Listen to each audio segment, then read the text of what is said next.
അയ്യോ ഒരിക്കലുണ്ടല്ലോ ഈ റാഗി ദോശ ഉണ്ടാക്കിയിട്ട് എൻ്റെ പൊന്നു വായിൽ വെക്കാൻ പറ്റിയില്ല. അത് അങ്ങനെ തന്നെ ഞാൻ കളയാ ചെയ്തത്. അതിനുശേഷം റാഗിനോട് എനിക്ക് വെറുപ്പായിരുന്നു. ശരിയാണ്, ആരോഗ്യത്തിന് വളരെ ഗുണമുള്ള സാധനമാണ്. അത് വിചാരിച്ചിട്ടാണ് അന്ന് ഞാൻ ദോശ ഉണ്ടാക്കിയത്. പക്ഷേ ഉണ്ടല്ലോ ഒരു തരിക്കത് തൊണ്ടയിൽ കൂടി ഇറങ്ങുന്നുണ്ടായിട്ടില്ല.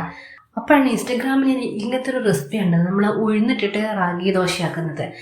ഇത് വലിയ പ്രതീക്ഷയൊന്നും ഉണ്ടായിരുന്നില്ല, ചുമ്മാ ഞാൻ പരീക്ഷിച്ച് നോക്കിയതാ.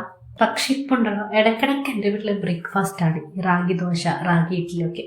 അത്രയും വലിയ ഫാനായിട്ടോ ഞാൻ. നല്ല ടേസ്റ്റ് എന്ന് പറഞ്ഞിട്ടുള്ള നല്ല ടേസ്റ്റാണ്. അപ്പം എന്നെ പോലെ റാഗി ഇഷ്ടപ്പെടാത്തവരുണ്ടെങ്കിൽ ഇതാ ഈ റെസിപ്പി ഒന്ന് ട്രൈ ചെയ്തോ. സത്യമായിട്ടും പറയുന്നത് നിങ്ങൾ ഇരുന്നിരിപ്പിലൊരു 4-5 ദോശ കഴിക്കും, അത്ര ടേസ്റ്റ് ഉണ്ട്. ഇതുണ്ടാക്കാൻ വലിയ പണിയില്ല. നമ്മളൊരു 4-5 മണിക്കൂർ റാഗി, ഉഴുത്, ഉലുവ ഇതൊന്ന് പൊതിരാൻ വെക്കുക. അതിനുശേഷം നന്നായിട്ട് ഇത് അരച്ചെടുക്കും. പിന്നെ ഇതിൽ അരി ചേർക്കേണ്ടവർക്ക് ചേർക്കാൻ ഞാൻ അരി ഒഴിവാക്കിയിട്ടുണ്ട്. അരച്ചിട്ട് രാവിലെ എടുത്തിട്ട് ഇതുപോലെ ദോശയോ ഇഡ്ഡലി വയ്ക്കാൻ മതി.